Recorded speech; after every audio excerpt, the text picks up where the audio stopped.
Hey guys, எல்லாருக்கும் வணக்கம். இன்றைக்கி நம்ம சேனலில் சின்ன குழந்தைங்கள்லேருந்து பெரியவங்க வரைக்கும் எல்லாருக்குமே ரொம்ப பிடிச்ச வெனிலா ஐஸ்கிரீம் எப்படி செய்யலான்னு பார்க்கலாம். அதுக்கு முன்னாடி நீங்கள் நம்ம சேனலுக்கு புதுசாக இருந்தீங்கன்னா, நம்ம சேனலை இன்னும் சப்ஸ்கிரைப் பண்ணாமல் இருந்தீங்கன்னா ப்ளீஸ் சப்ஸ்கிரைப் பண்ணிவிடுங்க. அப்படியே பக்கத்தில் இருக்க பெல் ஐக்கானையும் கிளிக் பண்ணிவிடுங்க. ஸோ நான் எப்போல்லாம் வீடியோ போடுறேனோ என்னோடய வீடியோவை நீங்கள் மிஸ் பண்ணாமல் பார்க்கலாம். வாங்க வீடியோக்குள்ளே போகலாம். ஃபர்ஸ்ட் நான் இந்த வெனிலா ஐஸ்கிரீம் செய்கிறதுக்கு என்னென்ன இன்க்ரீடியன்ட்ஸ் தேவைன்னு சொல்லிடுறேன். ஒன்றும் இல்லைங்க, ரொம்ப சிம்பிள். 1 லிட்டர் பால், 3 முட்டையோட மஞ்சள் கரு, அதாவது எக் யோக்குன்னு சொல்லுவாங்க இல்லையா, அந்த எல்லோ பார்ட் 3, அண்ட் 100லேருந்து 150 கிராம் அளவுக்கு சர்க்கரை. வாங்க இதை எப்படி செய்யலான்னு பார்க்கலாம். ஃபர்ஸ்ட் நான் ஒரு ஹெவி பாட்டம் பேனில் 1 லிட்டர் அளவுக்கு பால் எடுத்து காய்ச்சிட்ருக்கேன். ஹெவி பாட்டம் பேன்னா ஒன்றும் இல்லை, அடிகனமான பாத்திரம்னு சொல்லுவாங்க இல்லையா, அடி பிடிக்காமல் இருக்கிற மாதிரி, கெட்டியாக இருக்கிற மாதிரி ஒரு பாத்திரத்தை எடுத்து பாலை நல்லா காய்ச்சிக்கோங்க. 1 லிட்டர் பால் நமக்கு 1/2 லிட்டராக சுண்டுற வரைக்கும் நீங்கள் அதை கிண்டிகிட்டே இருக்கணும். கைவிடாமல் கிண்டணும்னு அவசியம் இல்லை. பட் பொங்கி பொங்கி வரும்போது உங்களுக்கு கீழே பால் வழியறதுக்கு ஸ்டார்ட் ஆகிடும். அந்த டைமில் நீங்கள் கண்டிப்பாக கரண்டி வச்சு இந்த மாதிரி உடன் ஸ்பேட்ச்லாம் இருந்துச்சுன்னா ரொம்ப ஈஸியாக இருக்கும். ஓரங்களில் ஒட்டுற ஆடை எல்லாத்தையுமே நீங்கள் திரட்டி பண்ணுறதுக்கு ரொம்ப ஈஸியாக இருக்கும். இந்த மாதிரி நல்லா சுண்டை காய்ச்சிக்கோங்க. 1 லிட்டர் பாலை 1/2 லிட்டர் ஆகிற வரைக்கும்.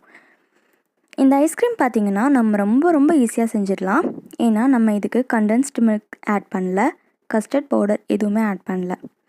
நம்ம வீட்டில் சிம்பிளாக ரெகுலராக எப்போவுமே கிடைக்கிற இன்க்ரீடியன்ஸ் வச்சு தான் செய்கிறோம். பால் தினமுமே நம்ம வீட்டில் வாங்குவோம். சுகர் எப்போவுமே இருக்கிற ஒரு பொருள் தான். அண்ட் முட்டை நமக்கு ரொம்பவே ஈஸியாக கிடைக்கிற ஒரு ஐட்டம்.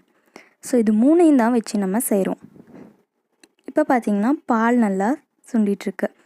இதில் நம்ம எந்த ஒரு ப்ரிசர்வேட்டிவ்ஸும் ஆட் பண்ண போகிறதில்ல. உங்களுக்கு வேணும்னா நீங்கள் ஃப்ளேவர்ஸ் வேணும்னா ஆட் பண்ணிக்கலாம். நம்ம இன்றைக்கி வெனிலா ஐஸ்கிரீம்ஸ் செய்கிறோன்னு சொல்லியிருந்தேன் இல்லையா, அதனால் நான் இன்றைக்கி வெனிலா சிரப் ஆட் பண்ணிக்கிறேன். உங்களுக்கு என்ன சிரப் பிடிச்சிருக்கோ அதுபடி நீங்கள் ஆட் பண்ணிக்கலாம். ஸோ உங்கள் ஐஸ்கிரீம் அந்த ஃப்ளேவரில் மாறிடும். உங்களுக்கு எந்த ஃப்ளேவரும் வேணான்னாலும் இது நல்லாயிருக்கும் அப்படியே சாப்பிட்றதுக்கும். பெருசாக உங்களுக்கு எந்த வித்தியாசமும் தெரியாது. வெனிலா ஐஸ்கிரீம் மாதிரி தான் இருக்கும், நீங்கள் எந்த சிரப்பும் ஆட் பண்ணலனாலும். ஸோ இப்போது பால் நல்லா பாதியாக சுண்டி கொஞ்சம் வற்றிருக்கு. இன்னும் கொஞ்சம் வற்றணும். ஸோ அது வரைக்கும் நான் நல்லா காய்ச்சிக்கிறேன். இந்த ஐஸ்கிரீம் பார்த்திங்கன்னா உங்களுக்கு ப்ராசஸ் கொஞ்சம் அதிகமாக தெரியலாம், பட் ரொம்ப ஹெல்த்தி. நீங்கள் கடையில் கண்ட ஐஸ்கிரீம் வாங்கி கொடுக்கறதுக்கு உங்கள் கையால் செஞ்சு கொடுத்தீங்கன்னா குழந்தைங்களுக்கு எவ்வளோ வேணால் சாப்பிட்டு கொடுப்பீங்க. இப்போ பார்த்திங்கன்னா நான் 3 மஞ்சள் கரு எடுத்திருக்கேன். அது கூடவே 150 கிராம் சுகர் ஆட் பண்ணியிருக்கேன். 150 கிராம் சுகருங்கிறது இதுக்கு கொஞ்சம் அதிகமாக தான் இருந்துச்சு. நீங்கள் 100 கிராம் வேணால் ஆட் பண்ணிக்கோங்க. நான் ஸ்வீட் கொஞ்சம் அதிகமாக ஆட் பண்ணிக்கிட்டேன். இப்போது அது ரெண்டையும் நல்லா பீட் பண்ணி எடுத்துக்கோங்க. அந்த மஞ்சள் கருவையும் அந்த மஞ்சள் கருவையும் சர்க்கரையும் நல்லா இந்த மாதிரி பீட் பண்ணி எடுத்துக்கோங்க. இப்போது அந்த பால் 1/2 லிட்டராக மாறிச்சு இல்லையா சுண்டி, அதில் கொஞ்சம் கொஞ்சமாக அடுப்பை சிம்மில் வச்சுக்கிட்டு கொஞ்சம் கொஞ்சமாக ஆட் பண்ணி நல்லா கலந்து விட்டுக்கோங்க. ஒரு 2 ஸ்பூனாக அந்த அளவுக்கு ஆட் பண்ணி கொஞ்சம் கொஞ்சமாக ஆட் பண்ணி மட்டும் கலந்து விட்டுக்கோங்க. எல்லாத்தையும் ஒரே அடியாக ஆட் பண்ணிங்கன்னா கட்டி சேர்ந்துடும் அந்த முட்டை. அதனால் கொஞ்சம் கொஞ்சமாக ஆட் பண்ணுங்கள். இந்த ஸ்டேஜில் பார்த்திங்கன்னா அந்த முட்டையோட மஞ்சள் கருலாம் அதில் ஆட் பண்ணியிருக்கனால கொஞ்சம் பொங்கி வரும், கலரும் கொஞ்சம் சேஞ்ச் ஆகும். இந்த சுகர் நம்ம எக்கில் பீட் பண்ணும்போதே ஃபுல்லாக கரையணும்னு அவசியம் இல்லை. முழுசாக இருந்தாலும் பிரச்சனை இல்லை, நல்லா பீட் மட்டும் பண்ணிக்கோங்க. இதில் ஆட் பண்ணதுக்கப்புறமா நமக்கு கொஞ்சம் நேரம் இதை சூடு பண்ணுவோம். இந்த மாதிரி நல்லா காய்ச்சுவோம். அதுலேயே அது நமக்கு நல்லா கரைஞ்சிடும். நம்ம இந்த முட்டை ஆட் பண்ணதுக்கப்புறம் பார்த்திங்கன்னா இந்த பதத்துக்கு நமக்கு கிடைக்கணும். மறுபடியும் அதை கொஞ்சம் நேரம் சுண்ட வைப்போம். ஸோ அது பார்த்திங்கன்னா இந்த அளவுக்கு இருக்கும். இந்த பதம் வந்ததுக்கப்புறமா நம்ம ஸ்டவ் ஆஃப் பண்ணிடலாம். இதை நம்ம ஒரு பிளாஸ்டிக் கண்டெய்னர்லேயோ இல்லை ஒரு ஏர்டைட் கண்டெய்னர்லேயோ போட்டு ஃப்ரீசரில் ஒரு 3 மணி நேரம் ஃப்ரீஸ் பண்ணி எடுத்துக்கலாம். 3 மணி நேரத்துக்கு அப்புறம் பார்த்திங்கன்னா ஃபர்ஸ்ட் இப்படி தான் இருக்கும். இதை நான் மிக்ஸி ஜாரில் போட்டு நல்லா பிளெண்ட் பண்ணி எடுத்துக்கிறேன். எந்த தண்ணி எதுவுமே ஆட் பண்ணிக்காதீங்க. இந்த ப்ராசஸ் நம்ம 3 டைம் செய்ய வேண்டியது இருக்கும். அதாவது திரும்ப ஒரு 3 மணி நேரம் ஃப்ரீஸ் பண்ணிவிட்டு மறுபடியும் ஒரு டைம் பிளெண்ட் பண்ணணும், மறுபடியும் ஒரு 3 மணி நேரம் ஃப்ரீஸ் பண்ணிவிட்டு மறுபடியும் ஒரு டைம் பிளெண்ட் பண்ணணும். இந்த மாதிரி 3 டைம் இல்லை 4 டைம் நம்ம எவ்வளோ டைம் பிளெண்ட் பண்ணுறோமோ அந்தளவுக்கு ரொம்ப ஸ்மூத்தாக நம்ம ஐஸ்கிரீம் ரொம்ப நல்லா வரும். பிளெண்ட் பண்ணக்கப்புறம் இந்த மாதிரி தான் இருக்கும், வாட்டர் கன்சிஸ்டன்சி மாதிரி.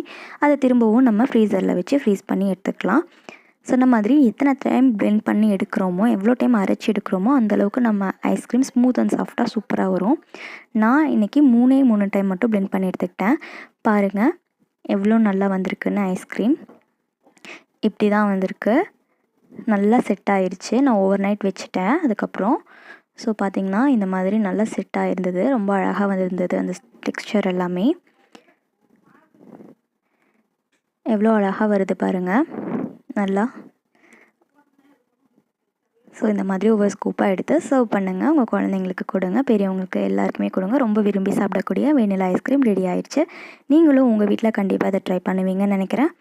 ட்ரை பண்ணிவிட்டு என்கிட்ட எப்படி வந்துச்சுன்னு கமெண்ட்ஸ் ஷேர் பண்ணிக்கோங்க. மறக்காமல் நம்ம சேனலை சப்ஸ்கிரைப் பண்ணிவிடுங்க. இதை உங்கள் ஃப்ரெண்ட்ஸ் அண்ட் ஃபேமிலிக்கு ஷேர் பண்ணுங்கள். தேங்க்யூ.